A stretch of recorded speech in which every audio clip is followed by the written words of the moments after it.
के मारे लोग अपने घरों से बाहर निकलने की हिम्मत भी नहीं कर पा रहे थे। खेतों में काम करने वाले किसान हों या सुबह की सैर पर जाने वाले बुजुर्ग, हर कोई अपने घरों में रजाइयां और अलाव के सहारे ठंड से लड़ने की कोशिश कर रहा था। बाजारों में सन्नाटा था और गलियों में सर्द हवा के सिवा कोई नहीं दिखता था। इसी गांव में मोहन और उसकी पत्नी गौरी भी रहा करती थीं। मोहन रोज सुबह सुबह जंगल जाता और सूखे पेड़ों की लकड़ियां काट कर लाता। उन लकड़ियों को वह गांव के घर घर जाकर बेचा करता था। यह उसका रोजगार था जिससे वह और उसकी पत्नी अपना गुजारा करते थे। अरे बेटा मोहन, एक तू ही तो है जो समय पर लकड़ियां ला कर दे देता है।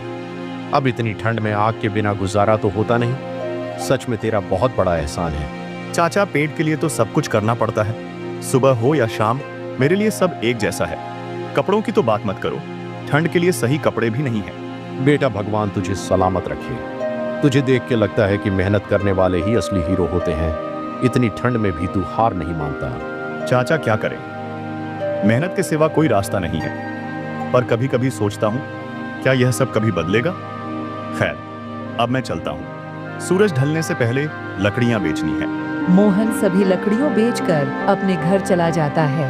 अजी, आ गए आप। घर में एक बूंद राशन का नहीं बचा है। मैंने जैसे तैसे ये दाल चावल बनाए हैं, सब खत्म हो गया है।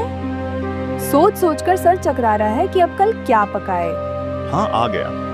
पर भगवान जानता है, इतनी ठंड में लकड़ियां काटते काटते मेरे तो हाथ सुन्न हो जाते हैं। लगता है जैसे पूरे बदन की हड्डियां टूट रही हैं। मैं समझती हूँ तुम्हारी तकलीफ, लेकिन घर चलाने की जिम्मेदारी तो हमारी है। मोहन बिना खाना खाकर दुकानदार के पास चले जाता है। वह बहुत ही दुखी होता है अपने घर की स्थिति को देखकर। अरे राज भाई, कैसे हो? अरे मोहन भाई, मैं तो बढ़िया हूँ। तुम बताओ कैसे हो? मैं भी ठीक हूँ भाई, बस जिंदगी चल रही है, लेकिन आज थोड़ा काम से परेशान हूँ। हाँ भाई, समझ सकता हूँ। बोलो कैसे आना हुआ? भाई, मुझे 1 किलो आटा दे दो, घर में सच में बहुत जरूरत है। मोहन भाई, देखो तुम्हारी परेशानी समझता हूँ, लेकिन तुम पर पहले से ही मेरे पैसे बाकी हैं और तुम फिर से आटा लेने चले आए। राज भाई, मैं जानता हूँ कि मैं उधार में फंसा हुआ हूँ, लेकिन यकीन मानो मैं कोशिश कर रहा हूँ सब चुकाने की। तुम बस मुझे यह आटा दे दो, मैं तुम्हारे यहाँ लकड़ियों का गट्ठा पहले से ज्यादा डाल दूंगा। ठीक है मोहन भाई, मैं समझ सकता हूँ तुम्हारी मजबूरी। ले जाऊं 1 किलो आटा, लेकिन याद रखना तुम पर मेरा भरोसा है, इसे मत तोड़ना। मोहन आटा घर लेकर आ जाता है।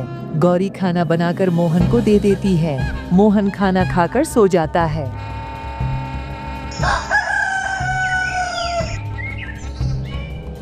गौरी, मैं जा रहा हूँ लकड़ियां काटने के लिए। आज जंगल में थोड़ा दूर तक जाना पड़ेगा, इसलिए आते आते मुझे देर हो जाएगी। ठीक है मोहन, लेकिन सुनो, ज्यादा देर मत करना। रात को ठंड और बढ़ जाती है। मैं तुम्हारा इंतजार करूंगी। गौरी, कोशिश तो करूंगा जल्दी लौटने की, लेकिन जंगल में काम कब खत्म होगा ये कहना मुश्किल है। देखो मोहन, मुझे तुम्हारी चिंता होती है। ये ठंड और ये लकड़ियां काटने का काम दोनों ही तुम्हारे लिए मुश्किल है। क्या इतना काम जरूरी है?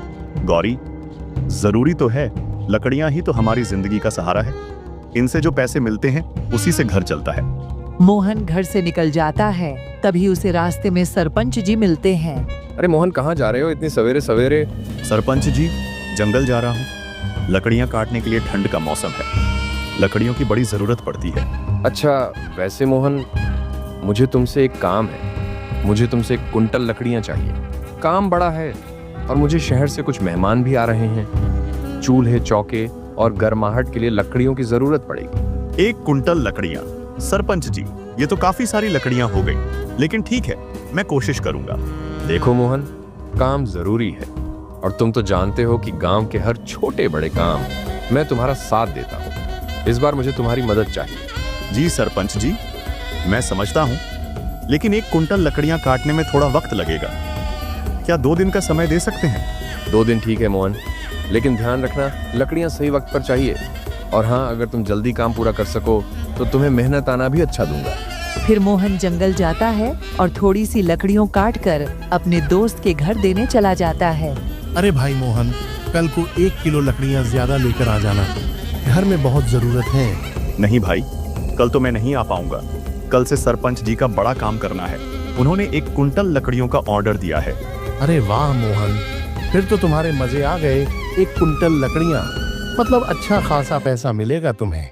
हाँ भाई, थोड़ा मेहनत तो ज्यादा है, लेकिन सोच रहा हूँ कि इन पैसों से कुछ बड़ा काम शुरू करूं। हाथ से लकड़ियां काटना अब बहुत मुश्किल हो रहा है।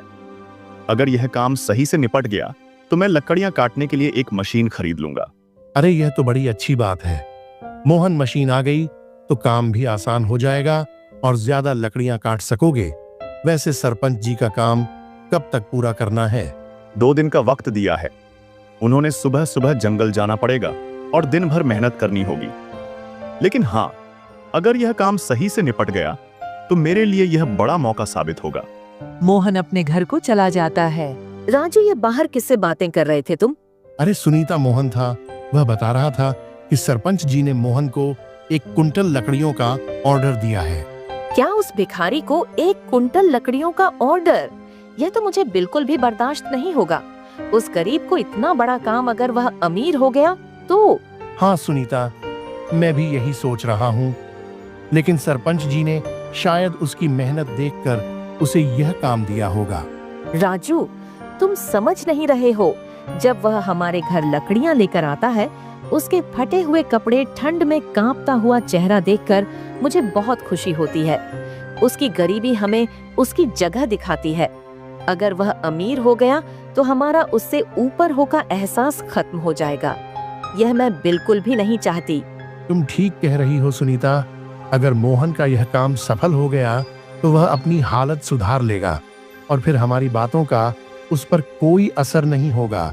लेकिन अब हम कर क्या सकते हैं? राजू, कुछ तो करना पड़ेगा। ये हमें रोकना होगा। तुम सोचो, कोई तरीका निकालो। ठीक है सुनीता, मैं कुछ सोचता हूँ। मोहन को यह काम करने से रोकने का कोई तरीका जरूर निकालूंगा। मोहन, तुम ऐसा क्यों कह रहे हो कि अब ज्यादा मेहनत नहीं करनी पड़ेगी? ऐसा क्या हुआ? गौरी, सरपंच जी ने हमें एक बड़ा काम दिया है। अगर यह काम सफल रहा तो मैं मशीन खरीदने का सपना पूरा कर लूंगा। फिर हमारा काम आसान हो जाएगा और हम ज्यादा पैसे भी बचा पाएंगे। अरे वाह, ये तो बहुत बड़ी बात है। सरपंच जी का भरोसा तुम पर है। इसका मतलब तुम्हारी मेहनत रंग ला रही है। हाँ गौरी, लेकिन इसमें मेहनत तो लगेगी। अगले 2-3 दिन लकड़ियां काटने में बहुत मशक्कत करनी पड़ेगी। अगर सब सही रहा तो हमारी जिंदगी में बदलाव आ जाएगा। ऊपर वाले से यही दुआ है कि तुम्हारा काम जल्दी और अच्छे से पूरा हो। लेकिन तुम अपना ध्यान रखना, ज्यादा थक मत जाना। तुम्हारी दुआओं से सब ठीक हो जाएगा। ये बस कुछ दिनों की बात है। उसके बाद हमारी जिंदगी पहले से बेहतर होगी और फिर मैं हर रोज समय पर घर आ जाऊंगा। अगले ही दिन राजू मोहन के घर आता है। अरे मोहन भाई, ये तुमने कैसे सोचा कि मैं यहाँ क्या कर रहा हूँ? मैं तो तुम्हारे घर के पास ही घूमते घूमते आ गया। अरे राजू भाई, तुम्हें पता है ना कि मैं इन दिनों कितना व्यस्त हूँ। तुमसे मिलने का वक्त ही नहीं मिल पा रहा था। अच्छा हुआ तुम खुद आ गए। बस यही सोच कर आया कि मोहन भाई से मुलाकात हो जाए। अब तुम्हारे घर तो मैं जानता हूँ, तुम 2-4 दिन तो आने वाले हो नहीं। अरे नहीं राजू भाई, बस यह 2-3 दिन का मामला है। जैसे ही काम खत्म होगा मैं तो हर रोज ही तुम्हारे घर आऊंगा। तुम्हारे साथ बैठकर बातें करेंगे, पहले जैसा समय बिताएंगे। वैसे मोहन भाई, ये तो बताओ कि सरपंच जी ने कुछ एडवांस पैसे दिए हैं या सारा काम खत्म होने के बाद ही मिलेगा? नहीं भाई, अभी तो कुछ भी एडवांस नहीं दिया। उन्होंने कहा है कि जैसे ही काम पूरा होगा पूरा भुगतान कर देंगे। मुझे उनकी बात पर भरोसा है। बस काम जल्दी खत्म हो जाए, यही देखना है। ठीक है राजू भाई, तुम आए, बहुत अच्छा लगा। और हाँ, जैसे ही काम खत्म होगा मैं सबसे पहले तुम्हारे घर आऊंगा। मोहन दिन रात मेहनत करता है। वह इतनी ठंड और इतनी तेज हवा में भी लकड़ियों काटता रहता है। उसे अपनी पत्नी गौरी की चिंता होने लगती है कि वह घर में क्या कर रही होगी। लेकिन उसे पता था कि यह 2 दिन उसके ऊपर भारी गुजरेंगे, लेकिन उसके बाद वह अपनी जिंदगी हंसी खुशी बिता पाएगा। वहीं दूसरी ओर राजू कुछ गुंडों के पास जाता है। अरे कालिया भाई, कैसे हो? अरे राजू, आज हमारे जैसे बुरे आदमी को याद करने की जरूरत क्यों पड़ गई? खुशी में तो कभी याद करते नहीं हो। अरे छोड़ो ना कालिया भाई, आप तो दिल पर ले लेते हो।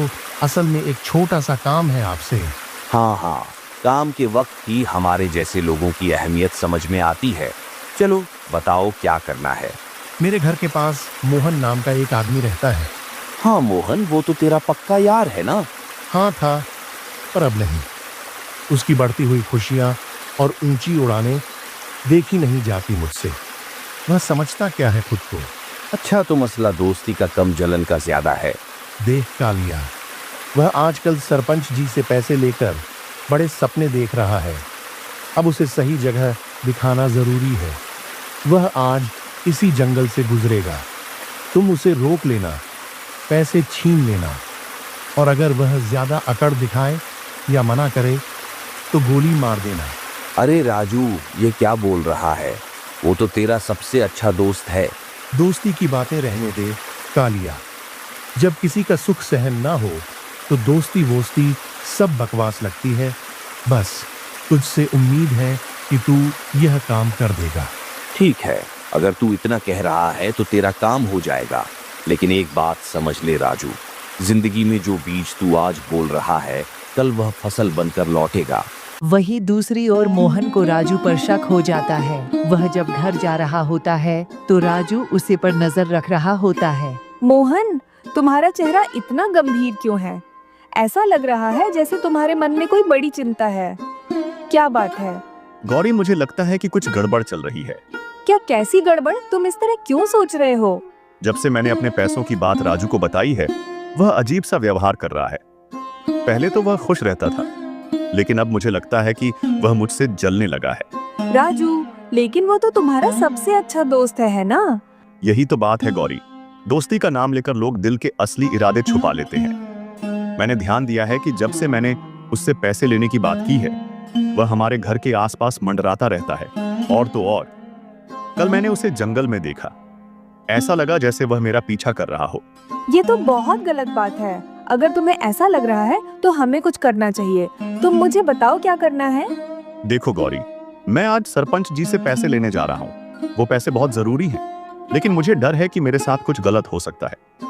राजू पर अब भरोसा करना मुश्किल है। लेकिन मोहन, अगर तुम्हें इतना डर लग रहा है तो तुम अकेले क्यों जा रहे हो? किसी को अपने साथ ले चलो। गौरी, यह काम मुझे अकेले ही करना होगा, लेकिन मैं तुम्हें बताना चाहता हूँ कि अगर मैं देर रात तक घर नहीं लौटूं तो समझ लेना कि कुछ गलत हो गया है। और अगर ऐसा हुआ तो अगर मैं वक्त पर घर नहीं पहुंचा तो तुम बिना देर किए पुलिस लेकर जंगल आ जाना। और याद रखना, किसी पर भी भरोसा मत करना। मोहन सभी लकड़ियों को बैलगाड़ी में रखकर सरपंच जी के यहाँ चला जाता है। सरपंच जी, जैसा आपने कहा था, आपका ऑन ऑर्डर पूरा कर दिया है। आपकी 1 कुंटल लकड़ियों बैलगाड़ी में बाहर रखवा दी है। वाह मोहन, तूने तो मेरा दिल खुश कर दिया। तेरा बहुत बहुत शुक्रिया। अरे मुखिया जी, शुक्रिया की क्या बात है? आपकी सरपंची है तो आपकी मदद करना मेरा काम है। नहीं मोहन, तू इस बात को इतनी आसानी से मत ले। इतना बड़ा ऑर्डर पूरा करना मजाक नहीं है। तूने अपनी मेहनत और वफादारी से मेरा भरोसा कायम रखा है। सच कहूं, तेरी वजह से ही मेरी इज्जत बची है। मुखिया जी, यह सब आपका आशीर्वाद है। आपने जो भरोसा मुझ पर किया, उसी ने मुझे यह करने की ताकत दी। तेरे इस मेहनत के लिए यह रहा तेरा इनाम। ये पैसे रख, ये तेरी मेहनत की सच्ची कीमत है। मोहन पैसे लेकर अपने घर की ओर आने लगता है। तभी वह जंगल के रास्ते पहुंचता है। उसके सामने अचानक डाकू आ जाते हैं और वह उसे रोक लेते हैं। देख भाई, तेरे पास जितने भी पैसे हैं वह मुझे सीधी तरह से दे दे, वरना तो मैं तुझे गोली मार दूंगा। समझा? मैं तुझे अपनी बात साफ साफ कह रहा हूँ। तू मुझे झूठा ना समझे। मैं तुझे वह सब कुछ ले लूंगा जो तूने छुपा रखा है। देखो भाई, मैं तुझसे कह रहा हूँ, यह जो पैसे हैं, ये मेरी मेहनत का फल है। मैंने दिन रात मेहनत करके अपनी जान की कीमत पर यह कमाए हैं। लकड़ी काट कर काम करके मैंने इसे हासिल किया है। तू क्या समझता है, सब कुछ यूं ही मिल जाता है। वही दूसरी ओर गौरी परेशान होने लगती है। वह समझ जाती है कि जरूर कुछ न कुछ गड़बड़ हुई है। जब भी अभी तक मोहन नहीं आया, वह तभी पुलिस के पास जाती है मदद मांगने के लिए। साहब, आप मेरे साथ चलिए। मुझे लगता है कि मोहन को किसी ने पकड़ लिया है। बहुत अजीब सा महसूस हो रहा है, जैसे कोई हमारे पीछे है। आप बिल्कुल भी चिंता मत कीजिए भाभी जी, पुलिस आपके साथ है। हम सभी सुरक्षा के घेरे में हैं। गौरी पुलिस वाले को लेकर जंगल की ओर चले जाती है। वह जैसे जंगल के अंदर को जाते हैं, वह देखते हैं मोहन को कुछ गुंडों ने पकड़ रखा है। तभी वहाँ पुलिस पहुँच जाती है। देखो, चुपचाप मोहन को छोड़ दो। वरना मुझे मजबूरन तुम पर गोली चलानी होगी। तुम जानते हो मैं किसी से भी नहीं डरता। अपनी गलतियों का भुगतान करो और यह सब खत्म करो। नहीं साहब, आप गोली मत चलाइए। हम मोहन को छोड़ रहे हैं। हम सब कुछ छोड़कर भाग जाएंगे। हमें माफ कर दीजिए। सिर्फ गोली मत चलाइए। तुमने जो काम किया है उसकी सजा तुम्हें जरूर मिलेगी, लेकिन मुझे सबसे पहले यह जानना है कि यह काम तुमसे किसने करवाए। साहब, हमसे यह सब काम राजू ने कराया था। वो बोल रहा था कि अगर हम मोहन से वो पैसे छीन लेंगे तो वह कभी मालदार नहीं हो पाएगा। हमें उसने यह कहकर डराया था कि अगर हमने उसकी मदद नहीं की तो वह हमें बहुत नुकसान पहुंचाएगा। अच्छा, तो तुम ये सब इसलिए कर रहे थे क्योंकि अगर तुमने राजू की मदद नहीं की तो वह तुम्हें पुलिस से पकड़वा देगा। क्या तुम्हें इतनी भी समझ नहीं कि इस तरह के अपराध से तुम खुद को और गहरे दलदल में डाल रहे? हाँ साहब, हमने सिर्फ डर के मारे उसकी मदद की। उसने कहा था कि अगर हम उसकी बात नहीं मानेंगे तो वह हमें पुलिस के हवाले कर देगा, और हम डर गए। इसलिए हमने वही किया जो उसने कहा, डर के मारे। तुम्हारे जैसे लोग डर की आड़ में अपराध करते हैं और फिर मासूम बनने की कोशिश करते हो, लेकिन अब तुम्हारा ये बहाना काम नहीं आएगा। राजू तो बच नहीं सकता और तुम भी नहीं बच सकता।